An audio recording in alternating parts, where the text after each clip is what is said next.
महाकुंभ का महत्व क्यों है इतना खास? जय हिंद, राम राम साथियों। महाकुंभ लग चुका है यूपी के प्रयागराज में। जी हाँ, किस किस ने पहला स्नान किया, जिसे शाही स्नान के नाम से जाना जाता है, कमेंट सेक्शन में जरूर बताना। और कौन कौन आगे करने वाला है शाही स्नान, ये भी जरूर बताना, क्योंकि मैं आपको बताने वाली हूँ कि शाही स्नान किस किस दिन होगा। साथियों, स्नान तो हर दिन होगा वहां पर। ये जो आपका महाकुंभ है लगभग 45 दिन तक चलेगा और ये महाशिवरात्रि तक चलेगा। स्नान तो डेली होगा, लेकिन महत्व तो बहुत ज्यादा होता है शाही स्नान का। तो हम जानने वाले हैं इस वीडियो में कि महाकुंभ क्यों है इतना खास, क्या है इसका महत्व। चलिए स्टार्ट करते हैं। सभी श्रद्धालुओं के लिए, जितना भी श्रद्धा रखते हैं उनके लिए बहुत ज्यादा खास वीडियो होने वाली है। और जो नहीं श्रद्धा रखते हैं ना, उनमें भी श्रद्धा उमड़ कर आ जाएगी महाकुंभ की महिमा जान करके। तो चलिए सभी साथी वीडियो को लाइक कर देंगे और स्टार्ट करेंगे शानदार से सेशन को। बहुत सारी इंफॉर्मेशन आज आपको इस वीडियो से मिलने वाली है। आप वीडियो को एंड तक देखिएगा। चैनल पर पहली बार आए तो चैनल को सब्सक्राइब कर लेना, क्योंकि ऐसे ही आपको वीडियोस मिलती रहेंगी इंटरेस्टिंग और जानकारी से भरी हुई। स्टार्ट करेंगे। महाकुंभ का महत्व क्यों है इतना खास? मोदी और योगी का संयोग भी इसी साल बना है। साथियों, कहते हैं कि ये जो महाकुंभ है, कुंभ के कई प्रकार हैं, जिसमें सबसे खास है महाकुंभ। महाकुंभ 1-2 साल बाद नहीं, 4-6 साल बाद नहीं, 12 साल बाद नहीं, बल्कि 144 साल बाद लगता है। जिसके जीवन में ये महाकुंभ आ जाता है, जैसे अभी हमारे सामने महाकुंभ आया है, हमें अपने आप को बहुत ज्यादा भाग्यशाली मानना चाहिए। भाई, जीवन में सिर्फ एक ही बार आता है ये महाकुंभ, हर साल नहीं आएगा महाकुंभ, जीवन में सिर्फ एक ही बार आएगा। तो हमारे जीवन में पहली बार ये महाकुंभ आया है और पहला और अंतिम यही कुंभ है। कर सको स्नान कर लीजिए इसका, ठीक है। इसका इतिहास क्या है कि ये कब से मनाया जा रहा है महाकुंभ, और इतना खास क्यों है, कहां पर मनाया जाता है, कितनी सारी कितनी ज्यादा व्यवस्था सुविधा की गई है और कितने ज्यादा लोग श्रद्धालु यहाँ पर आने वाले हैं। क्या है नागा साधुओं का स्नान, क्यों यहाँ पर सबसे पहले नागा साधु स्नान करते हैं, सारी जानकारी हम इस वीडियो में देखने वाले हैं। तो आप भी अगर श्रद्धा रखते हैं महाकुंभ पर तो वीडियो को एंड तक देखिएगा। पाप नष्ट करने वाला कुंभ कहा जाता है इसे। भाई, जितने भी पाप हुए ना, स्नान करके आप सारे पापों को नष्ट कर सकते हो, अपने पापों को, ठीक है। तो जरूर जाइएगा स्नान करने, ठीक है। चलिए देखते हैं। यहाँ पर शुरुआत हो चुकी है 13 जनवरी से, पौष पूर्णिमा 2025 से। आज मकर संक्रांति है। आज यहाँ पर पहला स्नान किया गया और मैं आपके साथ पिक्चर शेयर करूंगी, जो फोटोज आए हैं वो शेयर करूंगी।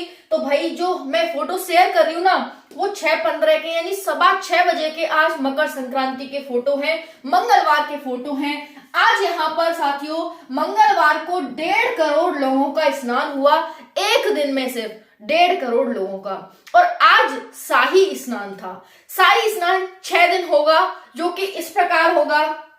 पहला 13 जनवरी को हुआ, पौष पूर्णिमा को। दूसरा 14 जनवरी आज यानी मकर संक्रांति को हो गया। अब जो तीसरा शाही स्नान होगा, अगर आप जाना चाहते हैं तो देख लीजिए, 29 जनवरी को होगा, मौनी अमावस्या को, ठीक है, तीसरा शाही स्नान। चौथा शाही स्नान 3 फरवरी को होगा, बसंत पंचमी को। और 5वां होगा 12 फरवरी को, माघ पूर्णिमा को। ओके, और नेक्स्ट है 26 फरवरी को होगा महाशिवरात्रि को, जो कि लास्ट शाही स्नान होगा। ओके, तो शाही स्नान का बहुत ज्यादा महत्व है। जैसा कि आप जानते ही हैं, कुंभ मेला हर 12 साल में लगता है। इसका भी क्या महत्व है मैं बताऊंगी आपको। कुंभ मेला 12 साल में लगता है, लेकिन महाकुंभ 144 साल में लगता है। हम तो 144 साल जीवित भी नहीं रहते, अजी आधा रह जाए वही बहुत है ना। तो वही है। 4 जगह आपको पता है कि कुंभ मेला लगता है, प्रयागराज, हरिद्वार, उज्जैन और नासिक, ठीक है।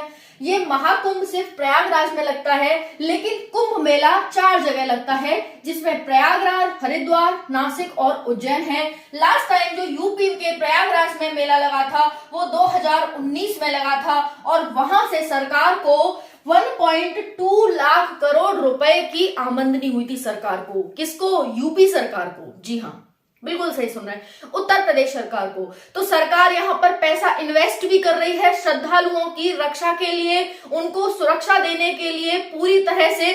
आप ये देखेंगे कि भाई पानी में कोई डूब ना जाए, उसके लिए स्टीमर भी चलाया जा रहा है, स्ट्रीट लाइट भी लगाई जा रही है, ऊपर से जहाजों से, हेलीकॉप्टर से पूरी वो भी की जा रही है, सुरक्षा भी की जा रही है, देखभाल भी की जा रही है। उसके साथ साथ बहुत ज्यादा यहाँ पर सुरक्षा सरकार के द्वारा की जा रही है। लेकिन यहाँ पर बहुत सारे श्रद्धालु आने वाले हैं और जो अनुमान है कि यहाँ पर जो श्रद्धालु आएंगे साथियों वो बहुत ज्यादा संख्या में आने वाले हैं।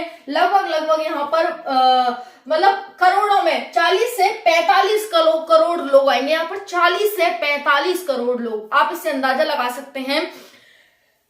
अब यहाँ पर 40 से 45 करोड़ लोग आने का अनुमान है, ये एक अनुमान है, ठीक है ना। रूस की जितनी आबादी है ना उससे तिगुने लोग यहाँ पर आएंगे। तो जब बताइए कि एक राज्य में, हालांकि राज्य हमारा जो यूपी राज्य है सबसे बड़ा नहीं क्षेत्रफल के अकॉर्डिंग, वो तो हमारा राजस्थान है, लेकिन अगर हम बात करें इसकी कि भाई एक छोटा सा राज्य लेकिन जनसंख्या ऑलरेडी इतनी और फिर 45 करोड़ लोग और आ जाए इसमें देश विदेश से, तो सोचिए कितना ज्यादा प्रेशर हो जाएगा। इसको मैनेज करना राज्य सरकार का अपना एक बड़ा वो है, टारगेट है कि भाई कैसे करेंगे, अपने आप में एक बड़ा वो है उसके लिए।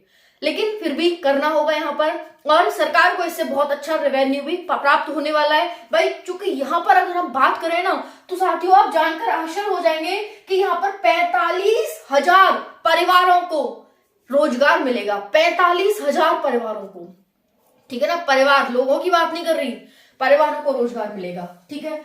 तो पहला अमृत स्नान होता है जिसे शाही स्नान के नाम से जाना जाता है। इसमें नागा साधुओं के द्वारा स्नान किया जाता है, सबसे पहला स्नान। और नागा साधुओं का जो स्नान था ना आज 6:15 बजे, भाई उसके लिए जो भीड़ आई थी ना वो देखने लायक थी, क्योंकि सबसे पहला स्नान नागा साधु ही करते हैं। ये मान्यता है कि सबसे पहले नागा साधु ही स्नान करते हैं। ओके, अब देखिए उसके बाद मंगलवार को 1.5 करोड़ लोगों का स्नान हुआ। ये जो मेला लगता है वो गंगा, यमुना और सरस्वती के संगम पर लगता है, जिसे हम त्रिवेणी का संगम कहते हैं, यानी त्रिवेणी पर ये मेला लगता है। महाकुंभ 144 साल बाद लगता है। कुंभ के कई प्रकार हैं, जिसमें महाकुंभ, पूर्ण कुंभ, अर्धकुंभ, कुंभ और माघ कुंभ।